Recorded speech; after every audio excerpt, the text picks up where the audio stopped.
성도 여러분 안녕하십니까? 여러분들 모두를 사랑합니다. 오늘 귀한 찬양을 들려주신 분들에게 하나님의 축복이 함께 하시길 바랍니다.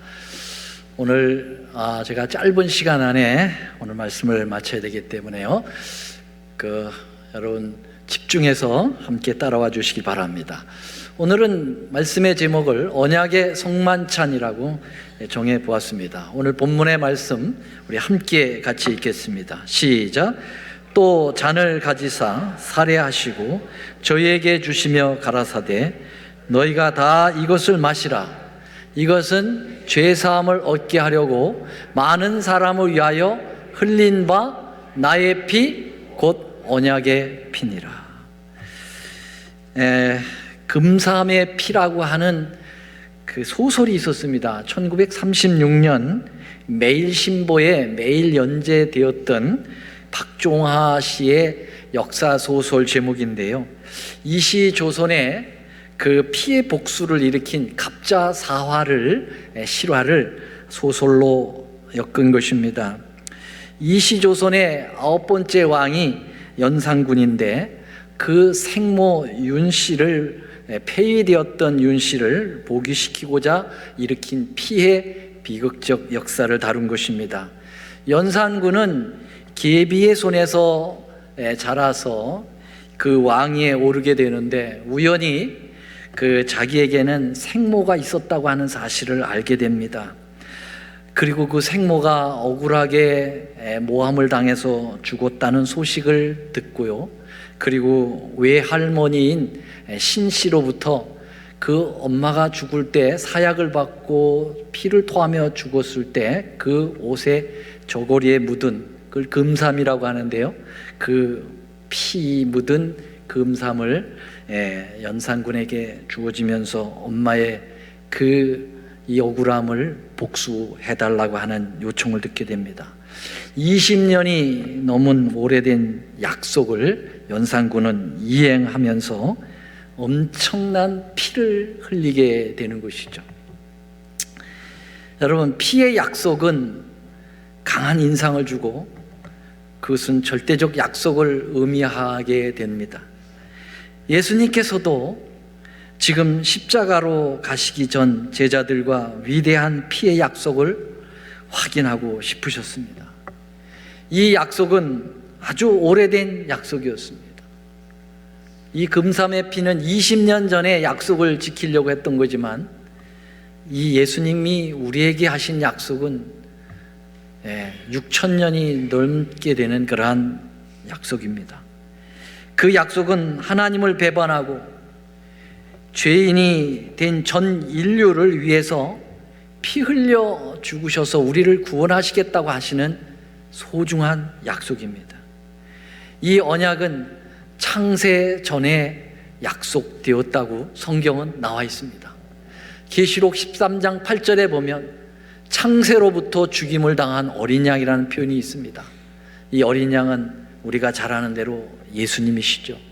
예수님께서 이 땅을 창조하시기도 전에 당신이 죽어 우리를 구원하실 거라고 하는 약속을 피로 맺어 놓게 된 것입니다. 인간이 죄를 짓자마자 주님이 찾아오셔서 하신 일은 저주하고 원망하고 혼내는 것보다는 그 피의 약속을 상기시켜주는 일이었습니다. 그게 창세기 3장 15절입니다. 여자의 후손이 올 것이라는 것, 그리고 그 여자의 후손은 원수, 바로 이 뱀의 사단에 의해서 그 발꿈치를 상하게 할 것이라는 것입니다. 여러분, 뱀에게 의해서 발꿈치를 물리게 되면 피 흘려 죽게 되는 것입니다. 이것을 우리 주님은 우리의 시조, 그리고 죄를 가져온 장본인들에게 제일 먼저 와서 그 약속을 확인하셨습니다. 그 약속된 그것은 그 이후로 가죽옷을 통하여, 그리고 아벨과 그리고 아브라함과 이삭과 야곱을 통하여 계속 이어지는 그 재단의 피로서 계속 그 약속이 되뇌어져 왔다고 하는 사실입니다. 나중에는 성소를 주님께서 차리게 하시고 그 성소의 희생을 통해서 그 수많은 구약시대에 죽어간 그러한 많은 제물들의 피를 통해서 그 언약의 피가 계속 사람들의 마음에 상기시켜 주게 된 것입니다. 드디어 여러분, 다니엘 9장 24절서부터 25절서부터 27절까지 말씀을 보면은요, 우리 주님께서 이것을 예언적으로 분명하게 시간까지 정확하게 제시를 하셨습니다. 기름 부음 받은 자 곧 왕이 일어나기까지. 여러분, 기름 부음 받은 왕이 누굽니까? 다시 한번요. 기름 부음 받은 왕이 누굽니까? 예수님입니다. 여러분 믿으십니까? 여러분, 예수님의 이름이 그리스도죠. 그리스도의 뜻이 뭡니까? 기름 부음을 받은 자라는 뜻입니다. 그분이 일어난다는 말이에요. 예수님이 일어날 거라는 겁니다. 그런데 여러분, 9장 26절에 보니까 노란 글씨만 다 같이요. 시작. 기름 부음 받은 자가 끊어져 없어질 것이며. 여러분, 그 예수님이 돌아가실 것에 대한 언급이 나와 있는 거예요. 언제? 27절입니다. 그 장차 많은 사람으로 더불어 한 일해 동안, 그리고 그 일의 절반에 이제 그 언약의 그 모습이 드러난다고 하셨는데요. 여러분, 그 한 일해라는 것은 예수님 침례받은 27년서부터 그리고 이스라엘 백성과 70일회로 정한 그 마지막 70일회의 끝 34년, 27년과 34년 그 절반에 바로 주님께서 언약을 굳게 하시겠다는 것입니다. 그 언약이라는 말이 여기 나옵니다. 여러분, 9장 27절, 한 일해 동안에 뭘 정하겠다고요? 언약을 굳게 정하겠다. 왜? 그분은 언약의 주님이시고요. 여러분, The Prince of Covenant, 언약의 왕이십니다. 그 피의 약속, 세상이 창조되기 전부터 약속한 그 약속을 주님께서 이루시는 거죠. 바로 이 도표가 그 도표죠. 70일에 그 사이에 7일회와 62일회가 지나면 그 기름 부음 받은 자 왕이 일어나겠다고 하는 것이 주후 27년 예수님 침례 받은 것이고요. 그리고 70일의 끝점인 주후 34년입니다. 27년과 34년, 7년 1주죠. 한 일에 7년의 절반은 3년 반입니다. 예수님 공생에 나와서 3년 반 공생하고 돌아가셨어요. 정확하게. 그래서 바로 이 십자가가 바로 무엇인가? 언약을 굳게 정하는 일입니다. 놀라운 일입니다. 여러분, 예수님께서 이제 이 때가 가까움을 아셨습니다. 주님께서 예언해 놓으신, 다니엘을 통해서 예언해 놓으신 그 때가 가까이 옴을 아시고 예수님께서는 3년 방의 곤생애를 이제 거의 마쳐가면서 이제는 내 때가 되었다. 그전에는 내 때가 아직 되지 않았다. 내 때가 되지 않았다고 계속 주님께서는 죽음을 피하 다니셨습니다마는 이제 이 때가 되었을 때는 내 때가 되었다라고 굳게 결심하고 예루살렘으로 올라가셔서 체포당하시고 결국 갈바리 산으로 가셨습니다. 가시기 직전에 주님께서는 12 제자들과 만찬을 갖게 되었어요. 그 만찬이 최후의 만찬이며 그 만찬은 오늘날의 성만찬 예식으로 바뀌게 된 것이죠. 자, 이 성만찬 예식의 즈음에서 주님은 이런 말씀을 하셨습니다. 오늘 본문의 말씀입니다. 다시 한번 제가 읽겠습니다. 또 잔을 가지사 살해하시고 저희에게 주시며 가라사대 너희가 다 이것을 마시라. 이것은 죄사함을 얻게 하려고 많은 사람을 위하여 흘린 바 나의 피. 그 다음에 무슨 피라고 그랬습니까? 언약의 피라고 했습니다. 언약이라는 것은 약속입니다. Promise, Covenant, 언약입니다. 여러분, 폐비 윤씨의 금삼의 피에 그 복수의 약속을 이루기 위한 상징물이었지만은 여러분, 성만찬의 떡과 포도주는 용서와 사랑과 구원을 이루기 위한 언약의 기념물이 되는 것입니다. 폐비 윤씨의 금삼의 피는 남의 피를 흘려 죽여달라고 하는 그런 아주 언약의 피의 약속이었지만은 여러분, 성만찬 포도즙은 내가 피 흘려 죽겠다고, 그래서 사랑하는 내 백성들을 내가 살리겠다고 하는 그러한 사랑의 그러한 언약을 상징한다고 주께서 말씀하신 것입니다. 얼마나 큰 차이가 있습니까? 내 원수를 갚아달라, 그런 처절한 그러한 부탁이 아니고, 내가 죽겠다, 너희가 나를 죽여도 내가 너희를 원수하지 삼지 않고 오히려 너를 구원하겠다고 하는 이 놀라운 사랑의 언약이, 여러분, 그 징표가 오늘 여러분과 제가 치르고 있는 성만찬 예식이 된다는 사실입니다. 여러분, 성만찬의 떡은 예수님의 몸이 갈기갈기 찢겨지는 고난을 통해 우리를 구원하시겠다고 하는 약속의 기념인 것입니다. 오늘 여러분들이 성만찬 예식에 임하게 될 때, 여러분, 그것을 깊이 생각하면서 예식에 참여해야 합니다. 1년에 한두 차례 하는 그냥 오늘 그 예식이 왔구나, 아무런 생각 없이 드린다고 하면 그것만큼 하나님 앞에 경망스러운 일이 없는 것입니다. 여러분, 오늘 이 예식은 실제 예수님의 피와 살을 먹고 마시는 것은 아니지만 기념물입니다. 그러나 주님께서 흘리시고 찢기셨던 그 주님의 깊은 마음을 헤아리며 그 마음에 동참하는 그러한 마음가짐이 되어야 될 것으로 믿습니다. 오늘 우리는 그 언약의 피를 상기하면서 다시 한번 그 언약의 약속을 초청받고 있는 것입니다. 아주 엄숙한 언약입니다. 근데 예수님은 언약을 상징하는 것 중에 피와 그리고 하나는 물을 표현하셨습니다. 여러분, 예수님이 십자가에 달려 돌아가실 때 피 흘리시고 그리고 그 몸에서 뭐가 나왔다고 그랬습니까? 물이 쏟아져 나왔다고 말씀하고 있습니다. 여러분, 여기 요한일서 5장 6절 7절에 보면 이는 물과 피로 임하신 자니 곧 예수 그리스도시라 물로만이 아니요 물과 피로 임하셨다, 그렇게 얘기했어요. 요한복음 19장 34절에 예수님 십자가에 달리시고 군병들이 그를 찔렀을 때, 여러분, 그 옆구리에서 피와 물이 나왔다고 두 액체를 굳이 설명하고 있습니다.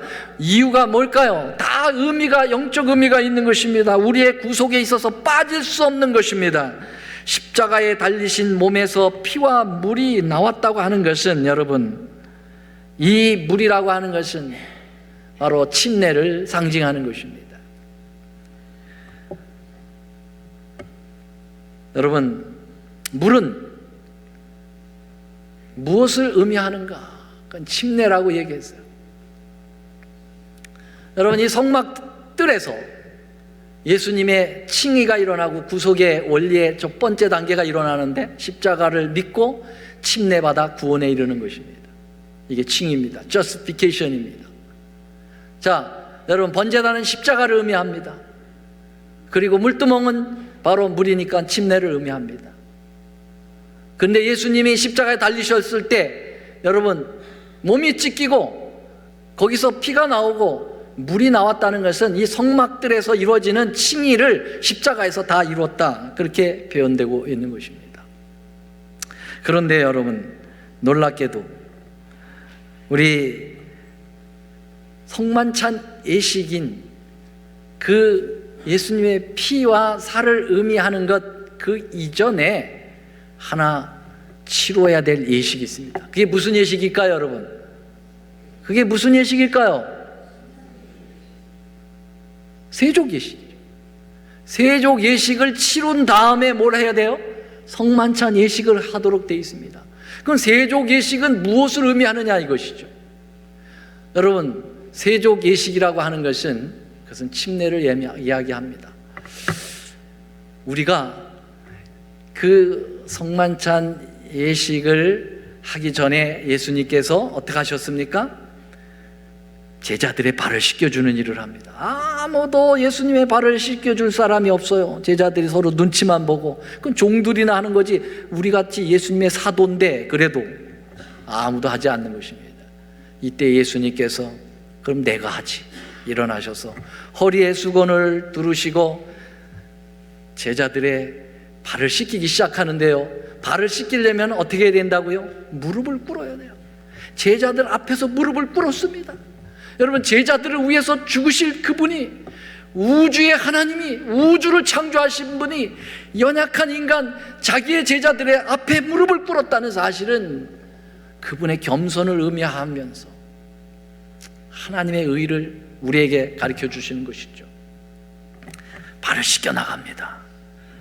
베드로의 발을 씻기려고 할 때 베드로가, 선생님, 어떻게 선생님이 우리 발을 씻기십니까? 절대로 안 됩니다. 그러면 자기가 먼저 일어나서 발을 씻기지, 왜 눈치를 계속 보고 있다가 예수님 씻긴다고 하니까 그제 와서 안 된다고. 예수님께서 뭐라고 그랬어요? 내가 네 발을 씻기지 않으면 너하고 나는 상관이 없는 자가 된다. 그랬더니 베드로가 또 뭐라고 그래요? 주여, 그럼 발뿐만 아니라 손과 머리도 씻겨 주옵소서. 예수님께서 가라사대 이미 목욕한 자는 발밖에 씻을 필요가 없다 그랬어요. 여기 목욕이라는 것은 뭘 의미합니까? 침례입니다. 침례를 이미 받은 사람은 이제는 매번마다 침례 받는 게 아니라 이제는 발을 씻음으로써 세종 예식을 통하여 그 침례를 또 기념하면 된다, 이 말입니다. 아멘입니까? 오늘 세 가지를 기념합니다. 하나는 여러분 침례를 기념하고 세종 예식에서, 또 하나는 성만찬에서 예수님의 찢기신 몸을 기념하고, 또 하나는 흘리신 보혈의 피를 기념하게 되는 것입니다. 이 세 가지 예식이 있어야 가장 퍼펙트한 주님의 구원을 우리에게 나타내시는 것이 되겠습니다. 그러므로 이 시간에는 우리가 세종 예식을 갖도록 하겠습니다. 여러분, 세종 예식에 함께 참여해 주시기를 바랍니다. 침례를 아직 안 받으신 분도 참여하실 수 있습니다. 마음에 동의를 하시고요, 그 마음에 주님을 생각하시면서 하시면 누구나 하실 수 있다고 얘기했습니다. 그러나 이따 성만찬 예식을 할 때에는 여러분, 어린아이들은 안 됩니다. 그 의식을 잘 모르고 의미를 모르고 하는 것은 안 됩니다. 그래서 아이들에게는 금하게 되어 있습니다. 우리 어린아이에게 침례를 주지 않습니다. 유아의 세례는 우리에게 해당 사항이 없습니다. 그러므로 성만찬 예식과 이 세종 예식에는 침례와 상관없이 여러분들이 다 참여해 주시길 바라고요, 기도하는 마음으로 모두가 이 세종 예식을 먼저 마친 다음에 성만찬 예식에 참여해 주시기 바랍니다. 이제 영어권이 이미 시작을 했을 것이라고 생각이 되는데요, 나가셔서 참여를 하시고요, 마치시면은 들어오셔서 앉아 주시는데요, 우리 한 줄 건너로 앉아 주시기를 바랍니다. 그래야 성만찬 예식하기에 도움이 되겠습니다. 부탁의 말씀드리죠. 여러분, 어느 누구도 사담은 하지 않게 되기를 바랍니다. 하나님의 예식이 계속되는 겁니다. 세종 예식서부터 성만찬 예식까지 끊이지 않고 되는 거거든요. 여러분들이 농담을 한다거나 세상의 얘기를 한다거나 하지 마시고 즐거운 아주 기쁜 마음으로 하나님의 거룩한 구원에 참여하게 하는 그런 희열의 마음으로 하는 건 좋은데, 경망스럽게 일반적인 사담은 다 금해 주시고요, 엄숙하게 거룩하게 임해 주시기를 간절히 바랍니다. 그러면 제가 잠깐 기도하고 세종 예식에 임하도록 하겠습니다. 다 같이 머리 숙여 기도하시겠습니다. 하늘에 계시는 사랑의 우리 주님, 우리에게 언약의 그 피를 흘려주셔서 감사합니다. 우리가 주님의 언약의 피가 안 있다면 지금 아무 소망 없이 살 수밖에 없었지만, 우리에게 위대한 구원의 희망을 알려주기 위해서 언약의 피의 약속을 해주셨고, 그 피를 흘려주셨고, 그것을 믿는 자들마다 구원을 주셨으며, 그 구원이 상실되지 않도록 이러한 성만찬 예식을 통하여 계속해서 상기하고 기념하여 주님을 십자가로 가까이 나가도록 인도해 주심을 감사합니다. 이 시간에 우리가 세종예식을 하겠습니다. 이 세종예식을 통하여 예수님의 겸손을 배울 뿐만 아니라 우리의 침례의 의미를 다시 되살리면서 하나님의 의에 동참하기를 원합니다. 서로 우리의 사랑하는 성도들의 발을 씻길 때 우리가 그분보다 내가 낮아지는 경험을 하게 하시고 그분을 위해서 서로 기도하는 그런 아름다운 시간 되도록 축복하여 주옵소서. 예수님의 이름으로 간절히 기도 올리옵나이다. 아멘. 네, 우리 반주자께서는 반주를 조용히 해주시고 지금부터 일어나셔서 조용히 나가셔서 우리 성만찬의 그 세종예식에 함께 임해 주시기를 바랍니다. 이제 우리 남집사님들은 좀 도와주셔서 여기 단에 떡과 잔을 준비해야 되거든요. 그래서 단이 좀 무거우니까 우리 남자 좀 힘 좀 쓰시는 분들은 좀 도와주시면 대단히 감사하겠습니다.